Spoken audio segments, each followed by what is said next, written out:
ভারতের প্রধানমন্ত্রী নরেন্দ্র মোদীকে নিয়ে একটি পডকাস্ট তৈরি করে জোরধার সহ প্রতিষ্ঠাতা নিখিল কামাত, যেখানে মোদী তার বিভিন্ন বিষয় জানান। তার আমলে ভারত যে কতটা এগিয়েছিল সে বিষয়ে কথা ও আচরণে বরাবর সামনে নিয়ে আসেন তিনি। ভারত সম্পর্কে বিশ্বের ধারণা কিভাবে পরিবর্তিত হয় তা বলতে গিয়ে তাকে যুক্তরাষ্ট্রের যে ৯ বছর ভিসা দেয়নি সে বিষয়টি সামনে আসে। তিনি বলেন, এমন দিন আসবে যখন ভারতীয় ভিসার জন্য বিশ্ববাসী লাইনে দাঁড়াবে। শুক্রবার ১০ জানুয়ারি সম্প্রচারিত ওই পডকাস্টে তিনি বহু বিষয়ে কথা বলেন। এক পর্যায়ে মার্কিন যুক্তরাষ্ট্র যে তাকে ভিসা দেয়নি সে বিষয়ে সামনে নিয়ে আসেন।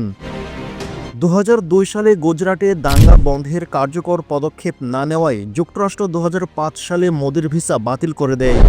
দীর্ঘ ৯ বছর পর তাকে আর ভিসা দেয়নি আমেরিকা। ভারতীয় সংবাদ মাধ্যম এনডিটিভির এক প্রতিবেদন অনুযায়ী ২০০২ সালে গুজরাটের ওই সাম্প্রদায়িক দাঙ্গায় অনেক মানুষ নিহত হন। গুজরাটের দাঙ্গার সময় রাজ্যের মুখ্যমন্ত্রী ছিলেন নরেন্দ্র মোদী।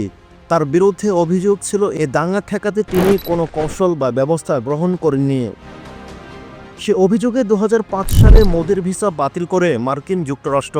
গুজরাট দাঙ্গায় ছাই দেওয়া অভিযোগে মোদির রাজনৈতিক ক্যারিয়ারে মারাত্মকভাবে কামিলাপ্তি হয়। এ কারণেই যুক্তরাষ্ট্র তাকে আর পরবর্তী ৯ বছর ভিসা দেননি। তবে ২০১৪ সালে ভারতের নির্বাচনে বিপুল ভোটে বিজয়ী হন ভারতের প্রধানমন্ত্রী নরেন্দ্র মোদী। তিনি ভারতের প্রধানমন্ত্রী হিসেবে দায়িত্ব নিলে ভিসা না দেওয়ার অবস্থান থেকে সরে আসে মার্কিন প্রশাসন।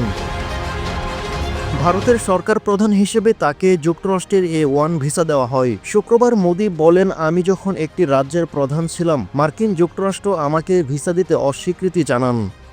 সেদিন আমি একটি সংবাদ সম্মেলন করি, সেখানে আমি উল্লেখ করি একদিন বিশ্ববাসী ভারতীয় ভিসার জন্য লাইনে দাঁড়াবে।